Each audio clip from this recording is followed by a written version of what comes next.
Hello అండి. Welcome to my channel. చాలామంది నా కార్ ఒక ఫస్ట్ సర్వీస్ గురించి ఒక వీడియో చేయమంటున్నారు. సో అందుకే దానికోసం ఈ వీడియో చేస్తున్నాను. సో ఫస్ట్ సర్వీస్ నాది ఎట్లా ఉంది, నా ఎక్స్పీరియన్స్ ఏంటి అంటే ఒక మాటలో ఐఎమ్ వెరీ మచ్ డిసప్పాయింటెడ్. ఎందుకనేది క్లియర్గా చెప్తా. అంటే అందరికీ ఇలా అవుతుందని కాదు, నాకైతే అస్సలు నచ్చలేదు. సో ఇప్పుడు నైట్ సర్వీసింగ్ చేయించాను. నిన్న మార్నింగ్ 9 o'clock ఇస్తే 9:30కి ఇస్తే నాకు ఈవినింగ్ 6 o'clock ఇచ్చారు. సారీ, ఈవినింగ్ 8 o'clock ఇచ్చారు వెహికల్. సో 6 o'clock రమ్మన్నారు, కానీ 8 o'clock ఇచ్చారు.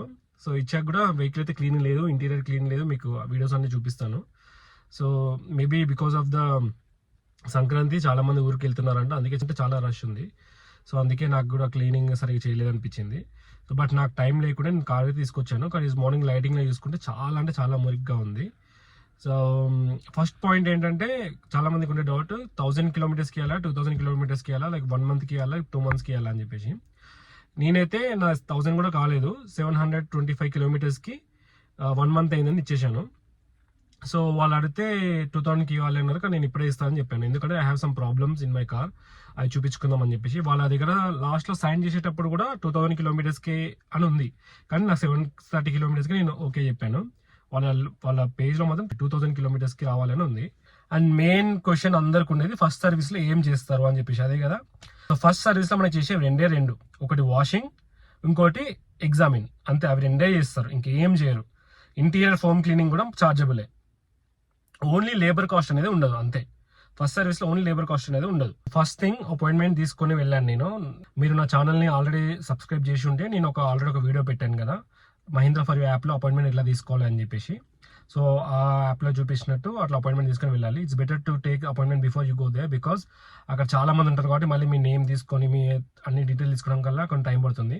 కానీ నేనైతే వెళ్ళిన వెంటనే మీకు అపాయింట్మెంట్ ఉందా అంటే ఉంది అంటే చూసాను, నా నేమ్ ఆల్రెడీ అక్కడ రాసి ఉంది. So they told okay you can go and sit అని. అక్కడ వెయిటింగ్ వచ్చి చెప్పాను, యాజ్ యూజువల్ వెయిటింగ్ ఉంది. నాకు ఒక 45 minutes పట్టింది వెయిటింగ్. అప్పుడు వచ్చి అతను రిప్రజెంటేటివ్ వచ్చి మీ ప్రాబ్లం ఏంటి అని చెప్పి ఫస్ట్ ఆఫ్ ఆల్ అన్ని ఫొటోస్ తీసుకున్నాడు. వాళ్ళ దగ్గర ఒక యాప్ ఉంది, యాప్లో ఇంటీరియర్ ఎక్స్టీరియర్ అన్ని ఫొటోస్ తీసుకున్నారు. I request you also to take the photos. ఎందుకంటే తర్వాత వాళ్ళ ఫోటో మన ఫోటో మ్యాచ్ అవుతుంది. ఎందుకంటే నేను చూపుతాను నెక్స్ట్. నాకు పెద్ద మార్క్ ఉండేది ఇక్కడ, సన్ రూఫ్ పైన ఒక మార్క్ ఉండేది. ఆ మార్క్ నేను పెట్టలేదు, వాళ్ళే పెట్టారు. ఏదో ఆయిల్ మార్క్, అది ఇప్పటికి ఇంకా పోలేదు. That is also one of my concern, నాకు నచ్చలేదు. సో అలాంటి ప్రాబ్లమ్స్ ఉంటాయి. మీరు ఎవ్రీ కార్నర్ ఫోటో తీసుకుని వెళ్తే better. So okay, so photo తీసేసుకుని అయిపోయాక అప్పుడు అడిగాడు ప్రాబ్లమ్స్ ఏమైనా ఉన్నాయా అంటే, నేను ఆల్రెడీ ముందే రాసుకొని వెళ్ళాను, నాకు కార్లో ఏమేమి ప్రాబ్లమ్స్ వచ్చాయో ముందే రాసుకొని వెళ్ళాను. సో ప్రాబ్లమ్ నెంబర్ 1 వచ్చేసి, నాకు వైర్లెస్ ఛార్జింగ్ సరిగా అయ్యేది కాదు. అంటే వేరే కార్లో అవుతుంది. ఫోన్ ప్రాబ్లమ్ అంటే ఫోన్ ప్రాబ్లం కాదు, నాది iPhone 13. So problem wireless charging అవుతుంది, వేరే కార్లో అవుతుంది, కానీ ఈ కార్లో అవ్వట్లేదు. సో నేను చెప్పాను అవ్వట్లేదు అంటే సాఫ్ట్వేర్ అప్డేట్ చేపిస్తాం సార్ అని చెప్పి అన్నారు. సో అవ్వట్లేదు అంటే ఛార్జింగ్ పెడుతున్నాను, ఛార్జింగ్ సింబల్ వస్తుంది, కానీ ఫోన్ హీట్ అవుతుంది, కానీ ఛార్జింగ్ లెస్ అవుతుంది, ఎక్కట్లేదు. అండ్ ప్రాబ్లమ్ నెంబర్ 2 వచ్చేసి, అప్పుడప్పుడు నా డిస్ప్లే ఏది పనిచేయదు. అంటే స్టార్ట్ చేసినప్పుడు వెంటనే కార్ స్టార్ట్ అవుతుంది, ఐ కెన్ గో, బట్ ఒక 2 minutes పనిచేయదు. నాకు అది అర్థం కాలేదు. సో మళ్ళీ కార్ ఆఫ్ చేసి ఒక 2-3 times ఆఫ్ చేసి ఆన్ చేస్తే అప్పుడు పని చేసింది అనమాట. సో అది కూడా చెప్పాను, అది కూడా నోట్ చేసుకున్నారు. ఇంకోటి, మనకి బోనట్ ఓపెన్ చేస్తే కొంచెం మధ్యలో గ్యాప్ వచ్చింది అనమాట. బోనట్ మధ్యలో గ్యాప్ ఓపెన్ చేసి గ్యాప్ ఉంటుంది కదా, గ్యాప్ వచ్చింది, ఎక్కువ అనిపించింది నాకు. సో గ్యాప్ సెట్ చేయమని చెప్పాను, అది సెట్ చేసేసారు. తర్వాత 4th ప్రాబ్లం వచ్చేసి, నా కార్ బాడీ నాయిస్ వచ్చేది ఊకే. అంటే కొత్త కారే, కానీ బాడీ నాయిస్ రావద్దు. సో చెప్తే అతను టెస్ట్ చేశాడు కదా, టెస్ట్ చేసినప్పుడు అయితే ఏం రాలేదు నాకు మళ్ళీ నాయిస్. వన్స్ ఇన్ వైల్ వస్తుంది. నేను పార్సల్ ట్రే ప్రాబ్లం ఏమో అనుకున్నాను, కానీ పార్సల్ ట్రే కాదు. పార్సల్ ట్రే తీసేసి కూడా టెస్ట్ చేశాను, కానీ నాకు అప్పుడప్పుడు వచ్చింది, but not every time. So అది ఒకటి చెప్పాను, అతను నోట్ చేసుకున్నాడు. So these are the major problems I told him. ఈ ప్రాబ్లమ్స్ మేజర్ ఉండేది, అవన్నీ చెప్పాను, అతను నోట్ చేసుకున్నాడు ప్రాబ్లమ్స్ అన్ని. సో అవన్నీ రికవర్ అయ్యేవి అనుకుంటున్నాను వచ్చేవరకు. సో నా ప్రాబ్లం ఎక్కడ వచ్చింది అంటే, క్లీనింగ్ అస్సలు సరిగా చేయలేదు. వాషింగ్ చేశారు, వచ్చేవరకు నేను మార్నింగ్ 9:30కి వెహికల్ ఇస్తే ఈవినింగ్ 8 o'clock వచ్చేవరకు వెహికల్ రెడీగా లేదు. అక్కడనే వాషింగ్ 6 o'clock వెళ్తే అప్పటికి వాషింగ్ అయింది అంతే, కానీ మొత్తం అంతా మురికినే ఉంది. సో నేను క్లీన్ చేయమని చెప్పాను, 3 times క్లీన్ చేయించాను మళ్ళీ కార్ని. అతను వెళ్ళాడు, చేసేసాను వచ్చాడు, మళ్ళీ చూస్తే మళ్ళీ అట్లనే ఉంది, మళ్ళీ చేయించాను, మళ్ళీ అట్లా. నాకు టైం లేదని చెప్పేసి నేను వెళ్ళిపోయాను. నేనేమనుకున్నాను, ఓకే బయట బాడీ వర్క్ నేను చేసేసుకుంటాను, నేను కూడా నా దగ్గర మైక్రోఫైబర్ క్లాత్ ఉంది, నేనే వేసేసుకుంటాను. ఇక వాళ్ళు కూడా చాలా ఇబ్బంది పడుతున్నారు, అంతమంది కార్స్ ఉన్నాయి, సరిగ్గా చేయట్లేదేమో అనుకుని, సరేలే పోనీ మనమే చేసుకుందాంలే అనిపించి నేను తీసుకొచ్చాను కార్ ఇంటికి. ఈరోజు మార్నింగ్ లేచి చూశాక కార్లోకి వచ్చి చూస్తే it was very dark there, అందుకే మనకి ఏం కనిపించలేదు. ఇప్పుడు వచ్చి చూస్తే కార్ చాలా దారుణంగా ఉంది. ఎక్కడ చూసినా ఫస్ట్ ఒక విండ్షీల్డ్కి ఏదో స్టిక్కర్ లాగా అంటపెట్టారు, ఇంటీరియర్ నుంచి ఏదో స్టిక్కర్ లాగా అంటించారు. అది సరే క్లీన్ చేయాలి, అది తీసేసాక మార్క్స్ అన్నీ అలానే పడ్డాయి. అండ్ బయట పైన సన్ రూఫ్కి మార్క్ ఏదో పెద్ద మార్క్ అంటించారు, అదైతే 5 times క్లీన్ చేయించాను నేను. అతను ఎంత చేసినా అది పోదు సార్ అంటున్నాడు, కానీ ఎందుకు పోవాలి కదా, వాళ్ళే అంటించారు కదా, పోవాలి. అది ఇప్పటికి లైట్గా ఉంది, అది మళ్ళీ నాకు మండే రోజు రమ్మన్నాడు. సో మళ్ళీ ఇక్కడ మొత్తం గేర్ బాక్స్కి మొత్తం ఎక్కడ పడితే అక్కడ అంతా ఆయిల్ మార్కలే. అండ్ ఫ్లోర్ మ్యాట్స్ తీసి ఏది ఫిక్స్ చేయలేదు. మళ్ళీ ఇట్లా వాక్యూమ్ కొట్టారు, అంతా చేశారు, అయిపోయింది, కానీ ఏం చేయలేదు. మళ్ళీ ఇట్లా ఫిట్టింగ్ మాత్రం సరిగ్గా పెట్టలేదు, అదొక ప్రాబ్లం. మళ్ళీ నేను మార్నింగ్ లేచి నేను అన్ని సీటు అన్ని పక్కకి జరుపుకొని నేనే పెట్టేసుకున్నాను, అది నేను నుంచి అయింది. సో నా కన్సర్న్ ఏంటంటే ఒక బండి ఇచ్చినప్పుడు, కొత్త బండి ఇచ్చినప్పుడు కొంచెం నీట్గా హ్యాండిల్ చేస్తే బెటర్ అని నాకు అనిపించింది. సో అతను నాకు చెప్పేటప్పుడు రికమెండ్ చేసింది ఏంటంటే పీపీఎఫ్ వేయించుకోండి అని చెప్పారు. బట్ నాకైతే అవసరం లేదు, ఎంత ఉంటుందని ప్రైస్ అడిగితే ఇట్ విల్ బి ఎక్స్పెన్సివ్ అని అతనే అన్నాడు. నాకు తెలిసి పీపీఎఫ్ ఎక్స్పెన్సివ్ ఉంటుందని, కానీ పీపీఎఫ్ నాకు వద్దని చెప్పాను. అండ్ ఇంకోటి ఫ్రంట్ సెన్సర్లు నేనే అడిగాను, ఫ్రంట్ సెన్సర్లు వేయించుకోవాలని ఉంది నాకు, వేస్తారా ఈరోజు అంటే ఈరోజు బిజీ ఉంది సార్, ట్యూస్డే రోజు రండి వేస్తాను అని చెప్పాడు. Maybe if you want let me know, నేను ఆ సెన్సార్స్ వేయించే వీడియో కూడా పెడతాను, ఓన్లీ ఫ్రంట్ సెన్సార్స్. ఎందుకంటే రెవెక్స్ మోడల్కి బ్యాక్ ఉంటాయి, ఫ్రంట్ ఉండవు.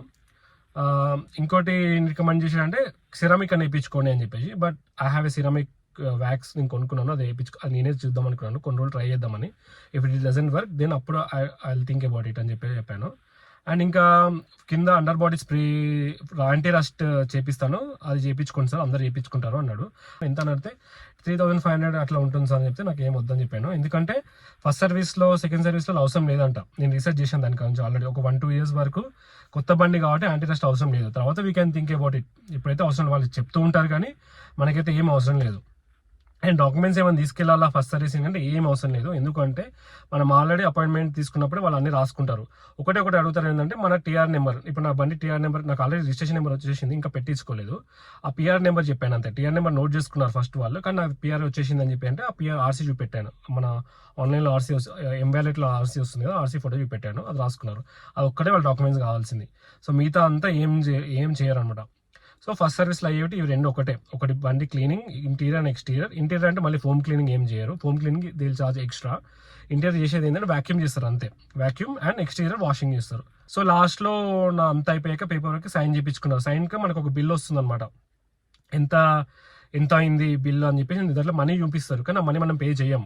సో మనీ ఎంత చార్జబుల్ ఫస్ట్ సర్వీస్ కానీ మనీ ఉంటుంది, కానీ మనం అది పే చేయం, ఒకటి సైన్ చేస్తామంటే, ఎందుకంటే ఫ్రీ సర్వీస్ కాబట్టి మనం ఏం పే చేయమన్నమాట. సో సర్వీస్ అమౌంట్ అంది చూసి ఓకేనా మీకు అని చెప్పి అప్రూవల్ సైన్ ఉంటుంది అనమాట, అప్రూవ్ చేయమన్నారు. అప్రూవ్ చేసేసాక సైన్ చేసేయమన్నారు, సైన్ చేసేసాను. తర్వాత గేట్ పాస్ ఇచ్చారు బయటికి వెళ్ళడానికి. సో ఇది ఇలా అయింది. సో నాకు ఎట్లా అనిపించింది ఫస్ట్ సర్వీస్ అనేది ఎక్స్ప్లెయిన్ చేశాను, కానీ నాకైతే మంచిగా అనిపించలేదు. మళ్ళీ వాళ్ళకి అన్ని ఫొటోస్ తీసి పెట్టాను, ఈరోజు మార్నింగే ఇలా ఉంది, నాకైతే నచ్చలేదు అంటే అతను నిన్న చెప్పాడు, మీకు మళ్ళీ ఏం అనిపించకపోతే మళ్ళీ రండి సార్.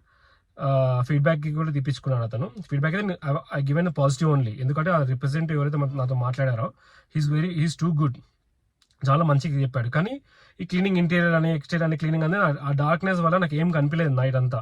ఇప్పుడు మార్నింగ్ వచ్చి చూసే వారికి నైట్ అయిపోయింది కాబట్టి నైట్ కార్ పార్క్ చేసి పడుకున్నాను. పొద్దున్న లేచి చూద్దాం కార్ అని చెప్పితే ఫ్లోర్ మ్యాట్స్ అలానే ఉన్నాయి, వెనకాల క్లీనింగ్ అవ్వలేదు, అన్నీ అట్లనే ఉన్నాయి అనమాట. సో అందుకే నేను అనుకున్నాను better to take the photos right now and send it to him. మార్నింగే అన్ని ఫొటోస్ పంపించాను నేను. సో చూద్దాం, ఇంకా నాకైతే రెస్పాన్స్ రాలేదు, maybe it's because it's Sunday, ఇంకేం రెస్పాన్స్ రాలేదు. సో రేపైతే నేను మళ్ళీ ఒకసారి వెళ్ళి వాళ్ళకి ఇట్లా చెప్తాను, ఇట్లా ఉంది, నాకు మళ్ళీ క్లీన్ అవ్వాలని చెప్పేసి. ఎంత ఫ్రీ సర్వీస్ అయితే మాత్రం ఇట్లా చేయొద్దు అని చెప్పేసి ఎక్స్ప్లెయిన్ చేస్తాను. సో అదండి నా first service experience. I hope you like the video. మీకు ఇలాంటి ఏమైనా క్వశ్చన్స్ ఉంటే కామెంట్స్లో పెట్టండి, ఇంకా కార్ గురించి ఏమైనా ఉంటే పెట్టండి, నేను రెస్పాన్స్ అవుతాను.